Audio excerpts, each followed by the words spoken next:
Okay, it's recording. So you don't want to get a yellow sheet or Yeah, let's see.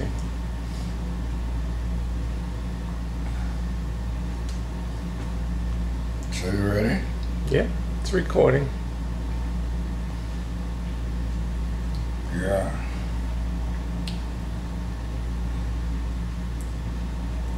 The issue of parenting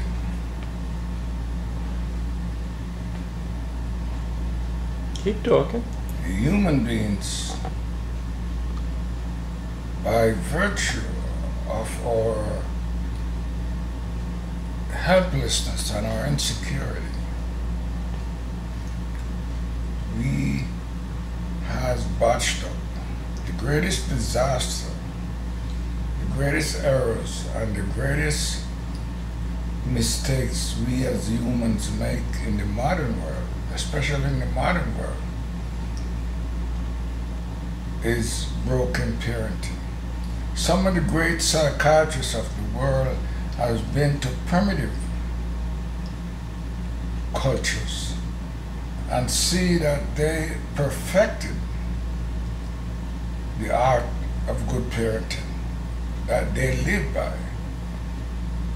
But as humans, sadly, regretfully, these primitive people that work to effect the art of parenting and to love their children, even not just people from faraway land, their own neighboring tribes come and wipe them out. So man has developed. He was born with instinct to protect himself, to survive in hazardous locations. But those instincts cannot be at the center of his life. He has to spend his life protecting himself from other human beings. One of the most exciting thing that I've ever seen, I was watching TV one night, and the crocodile, it was amazing, because to us humans, the crocodile is the worst thing that ever lived on the earth. And I saw the crocodile pick up his 3 young ones, put them under his tongue, take them to another location to safety.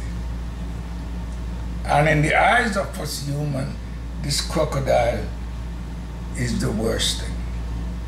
The crocodile did not read the Bible. The crocodile did not read the Holy Quran. They did not read the Bhagavad Gita.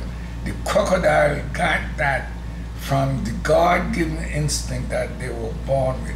Man internally, fundamentally have these same instincts. And we use them sometimes. But man has created for himself a so much chaotic environment that we have to rid ourselves of those instincts, because we survive not at the perils of nature, but at the perils of other human beings. And when man discovered gun and the gunpowder and even bow and arrows, his capability to make war has become so powerful that man is on a path of destruction to wipe out his own self. And that is why, in the history of the human race, in every culture that man has been able to go back, religion has always been a part of it. Because it seems like without religion, to tame that instinct for war and destruction, religion comes in, and man needs that religion. But imagine if the Muslim and the Christians have a war. The Christian have his God on his battlefield. The Muslim or the Hindus have their God on the battlefield. And it's my God fighting against your God to protect me. My God is going to kill my enemy. Your God is going to kill your enemy.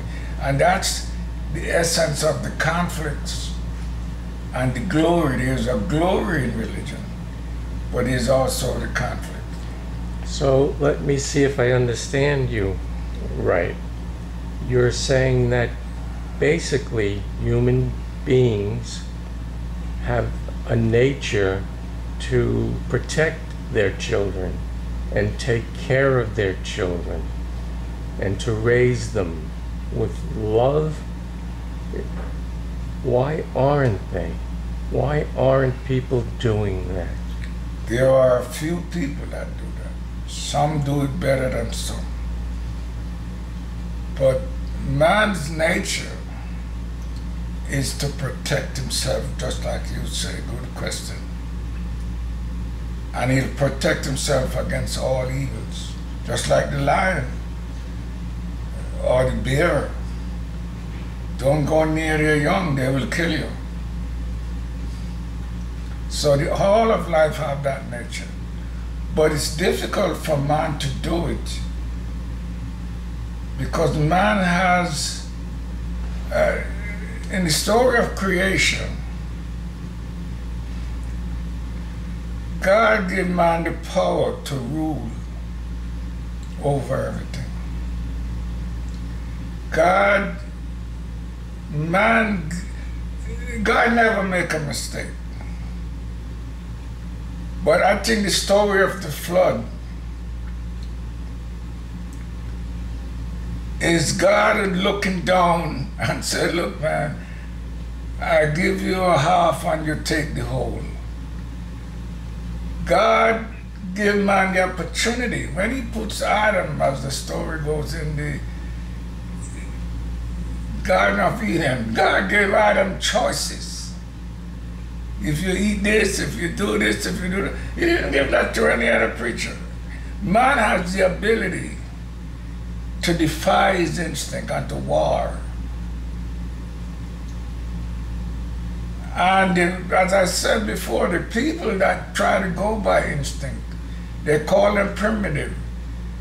They call them wild, and they're not really human. So in order to be human, when you were born as a human, if you were born as a lion, you're an animal. You have to follow that animal path straight to your grave. But when you were born, if you're born as a human, your potential is far greater than a lion.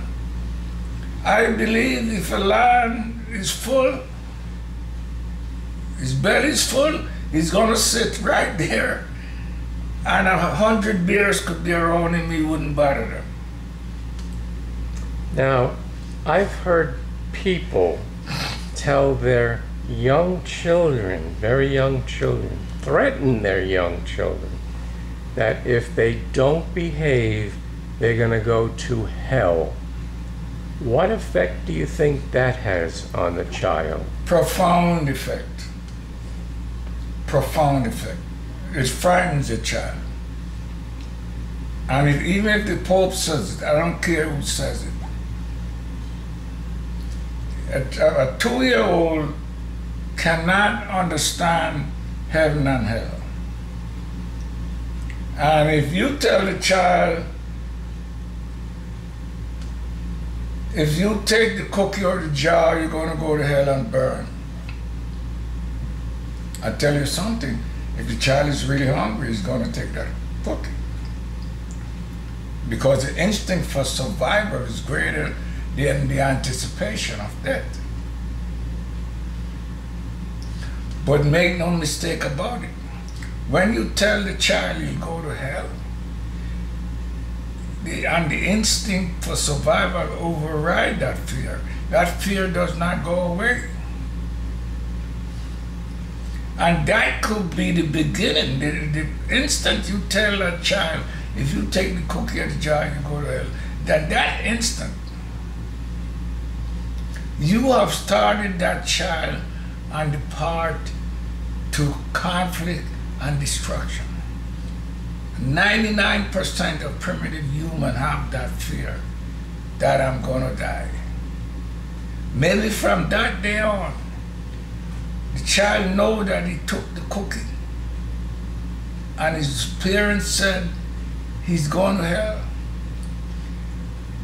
Not consciously, unconsciously, is the beginning of a sinful nature in that child. Because now the child believes, I'm doing something to protect my life because I'm hungry, but it's going to take me to the path of destruction. And a child with that deep fear of dying will wreak havoc on the world when he grows up. Of dying and going to hell. That's the fear of the child. But it's deeper than just dying and go to hell. It's deeper than the fear of dying, because the child is now conscious. Right. Don't some religions teach that children are born in sin? Yes. And if it was just for the act of sin or the phenomenon of sin that affects the child, it wouldn't be that bad. But when you label, any religion lives in the consciousness of sin and holiness. And when you label something as sin, there's not much virtue in that. That's why I said people have vase on the shelf that are more holy than the child, because the vase is holy and the child is a sinner. You mean they have statues, right, and pictures, Buddha or the saint or whatever it is, and the people feel that those statues are more holy than the child right that they have. Hey, why they put the statue on the shelf? Because it's holy. And if you think that, I was talking to a mother one day, and the mother told me that we are born sinners, we are born sinners, we are born sinners. And I said to the mother, let me ask you something. Do you have a child? She said, yeah, I got more than one. I said, when your child was born, did you pick up your child and look and say, oh, you're a sinner? Did you point your fingers to your child and say the child is a sinner? She couldn't say yes. She couldn't. She turned around and walked away. There was something in her as a mother. When the reality of sinfulness struck her by this question, she walked away. Because how could you condemn? How could you condemn? You are a mother with mother's instinct, love, understanding. How could you literally condemn your child? But isn't that what the religions teach? That child is sinful? Some of them do, not all. Oh. But even those that does not explicitly teach that the child is born a sin, believe that the virtue of life is not in that child, it belongs to some God. Even idol worshippers. You go up on a mountain to worship idols, even they put more virtue of holiness on their idols than on their children. I don't think there's ever been a culture, a civilized culture. Like I said, the primitive people did that. The witch The primitive? Primitive. Primitive. Okay. Okay. In some of the psychiatrists have studied. I think it was Young that went to Africa and lived among primitive people and saw how the primitive people would put the birth of the child first and rejoice at the birth of the child. But what happened to those primitive people? What happened to any primitive person? The intellectual human beings, the ego-centered human beings, ego-centered cultures of Rome and all the great cultures that became ego-centered. They face the primitive human being is not fully human and they wipe them out. So man has to become almost instinctively.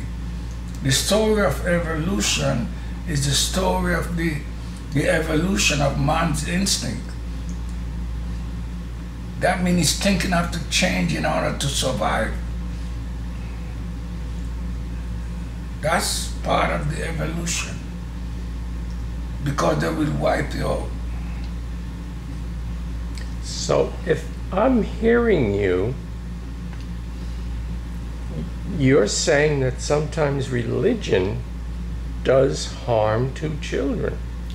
I think all religions are hostile. I use the word hostile to the love of children. And they don't think they do. As a matter of fact, some of them preach the love of children.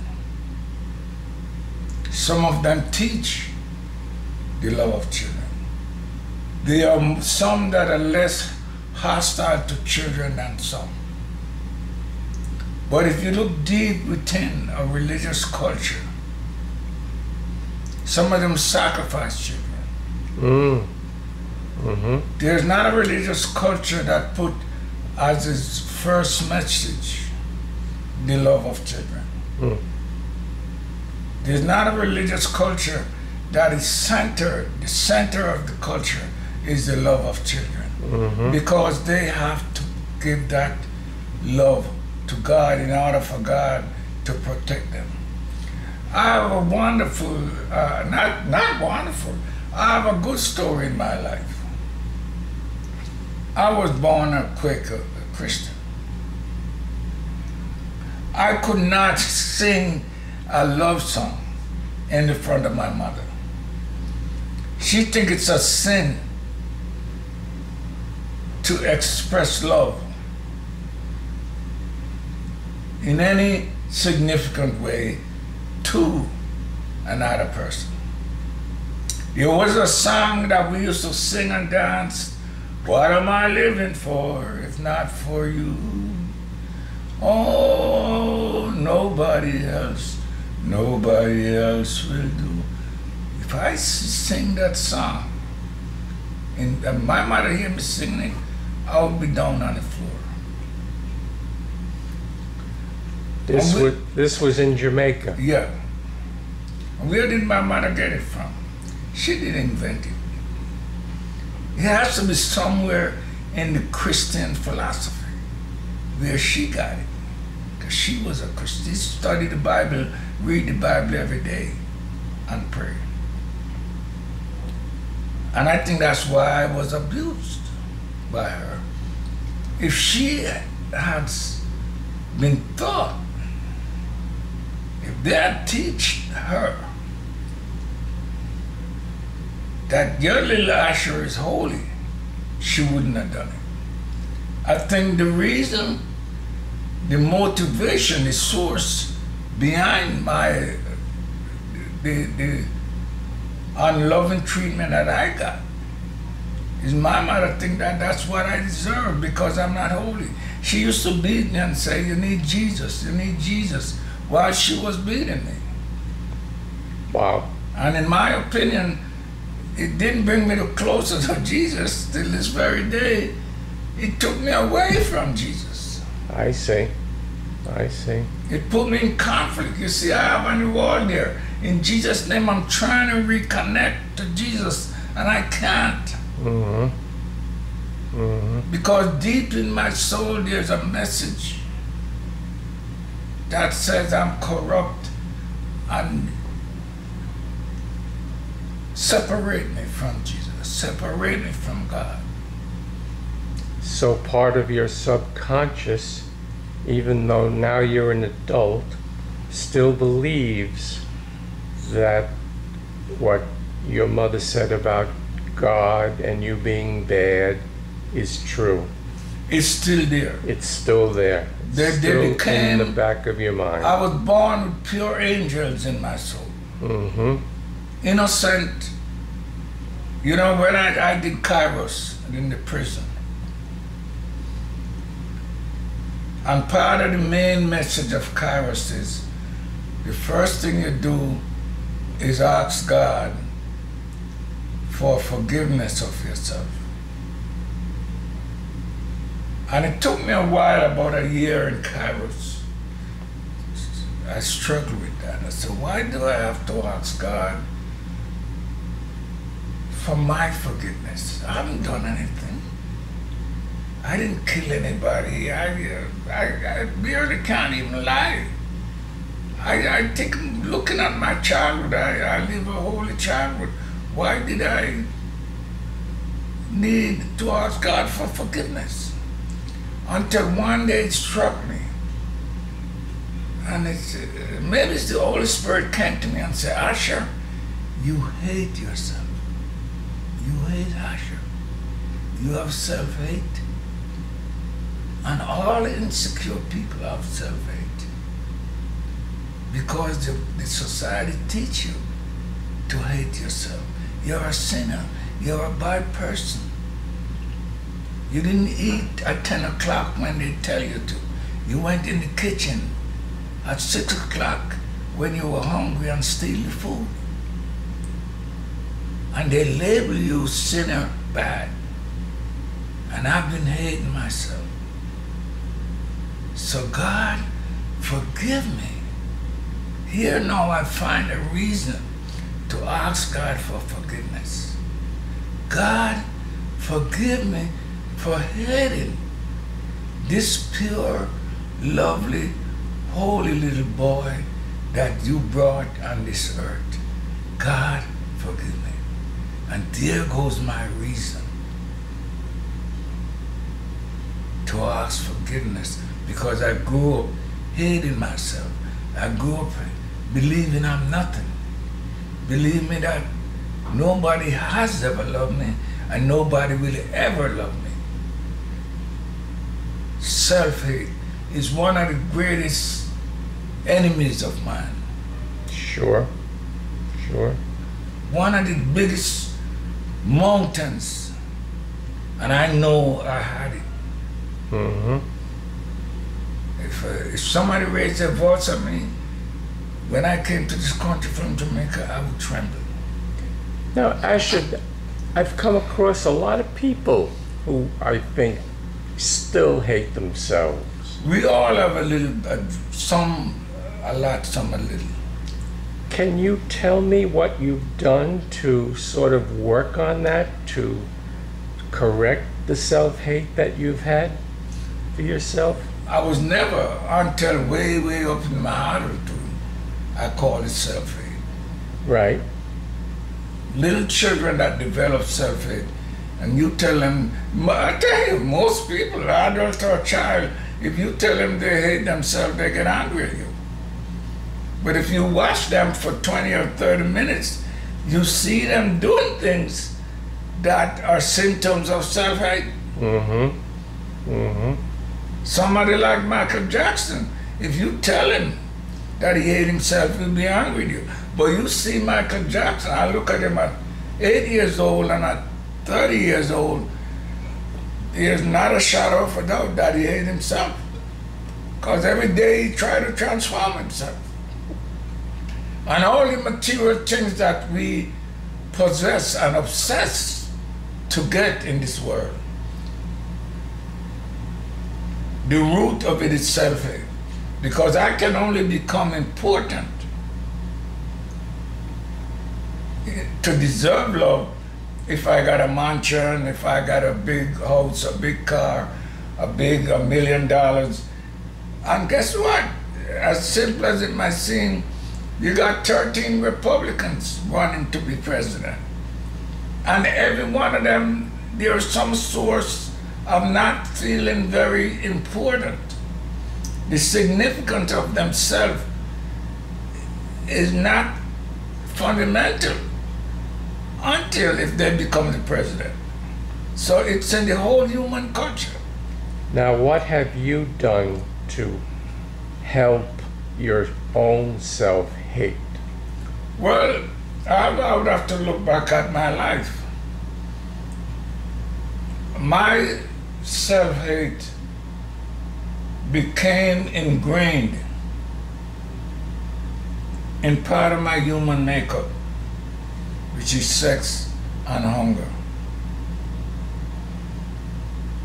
In other words, luckily for me, I didn't do like the dictators that went and killed off a whole city to make them feel good. I didn't go raping and murdering because of my self-hate. Luckily for me, I went back into my natural instinct to repair my human instinct, to repair my self-hate. And that was food and sex. I see. I see. And I feel alive because self-hate, one of the greatest symptoms of self-hate is that you walk around like a walking dead. You're not alive. They call it spiritual aliveness. Most of the great psychiatrists of the world, I've read most of them, did research to show that what that does is numb, it tries to paralyze your spiritual aliveness. Sure. And you feel like a walking dead, and it's almost an unbearable feeling.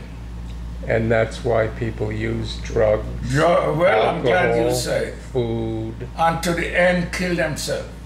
and kill themselves. Because if that spiritual numbness becomes really acute, you don't feel your body. Your body becomes a stone, in essence. And that's why some of the great movies that man's fancy are movies of spiritual numbness, The Walking Dead. So lucky from now is the first time in my life I'm thinking about it. That in order to save myself from spiritual numbness, I return to the two instincts that God gave me, hunger and sex. And that means I became an addict for food and sex. Because even you ask for some time, you say, Asher, every time I see you, you're eating. Because when I eat, it makes me feel alive. I'm alive. The spiritual aliveness becomes conscious. When I'm having sex, I feel alive. I'm hungry, I'm angry. I feel like I should die. The fear of life, all these things is happening to me. And if I go out and buy some sex, at that moment, the difference is it doesn't last too long. But Asha, I've known you for a long time, and I've seen you studying the Bible and the Psalms and doing a lot of prayer and meditation. So in addition to food and sex, I think you have other things that help you with your self-hate. You're certainly right. Because going back to my childhood, I did go to Sunday school.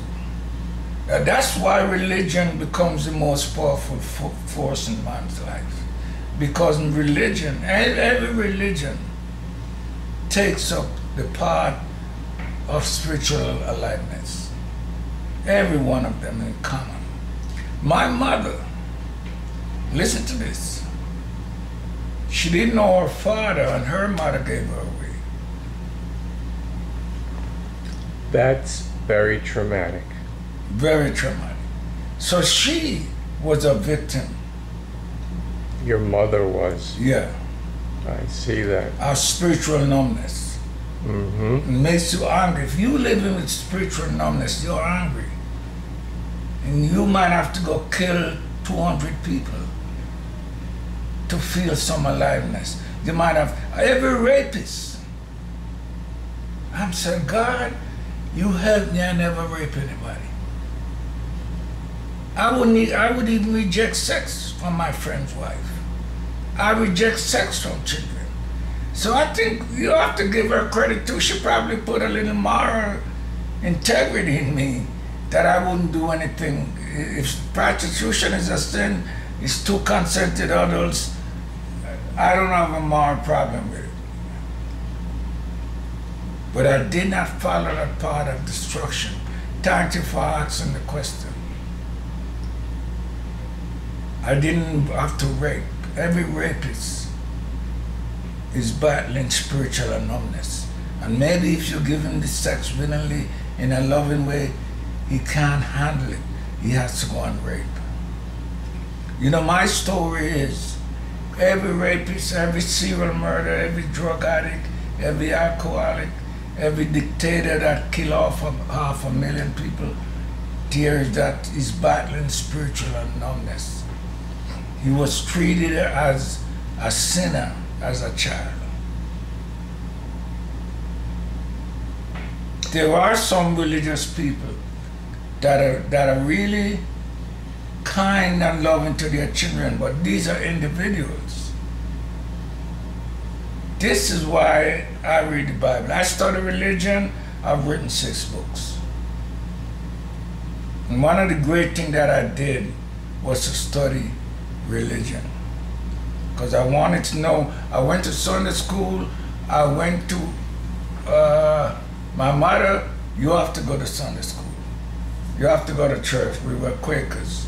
I never, until today, I never really felt the presence of God. I only know God in my head. I don't know God in my heart.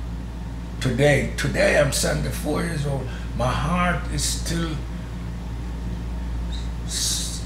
evaded by demons of sex or food or whatever. I'm still struggling with that, and every day in my life, I'm struggling against that spiritual numbness, struggling against the feeling that I'm a sinner. Do you believe that someday you will overcome that feeling? I don't think totally. I think it's back like you say in your AA program. Progress, not perfection. I don't think I will outlive this torment of spiritual numbness. Spiritual numbness is very painful because your body, if you broke your arm, you feel pain. There's a greater pain when your body is numb and you can't feel your body. And you know what happened to your body then? It's tensed up. I also study a thing they call bioenergetics. Yes. Where I have books, many books. My teacher in bioenergetics, Alexander Lone, written 14 books. I study all 14. And his method was to free the body of those tensions, those numbness. He called it, another guy, William Wright, he talks about damming up of your feelings. It's the sexual conflicts. And stress is one of the greatest killers. And stress is caused from your body. Your muscles are not free. Wright calls it motility. The baby, if you Yeah, but baby, man, is the essence of emotional aliveness. I call it spiritual, but it's really emotional aliveness. You're deep, your breathing is deep, it's free. A baby is soft, very soft, because his breathing, his body, his respiratory system is free from these restrictions. From fear of dying. A baby didn't born with fear of dying. A baby was born celebrating life, in celebration of life. But sooner or later, by the time they're beginning to walk and talk, that celebration of life turns into a fear of life. And when you live with the fear of life, you're walking dead. Well, we're going to have to end this now, but you said that somewhere along the line that baby develops a fear of life. Of life. The baby was born celebrating life. Now, maybe the next time we talk, you can discuss why the baby goes from celebrating life to being afraid of life. Okay. How does that sound? Thank you, Mick. The next time we will do that. Mickey, I want to thank you for this. I really appreciate it. I know. You give me a chance to express myself. You're welcome, Asher. This is in me, and it's still that fear of life that's prevented me from going out there. Well, the next time we will talk a little more about it. How does that sound? If I have help with somebody, I will do it. Well, because if I go, when you go put yourself in the public, you cannot avoid somebody saying, Asher, you don't know what you're talking about. And that would paralyze me. I know your talking today helped one person. Yeah. That's you. Yeah. You probably feel a little better for what you said. So. And I want to thank you. We will talk again, Ash. Thank you. Love you, man. Love you too.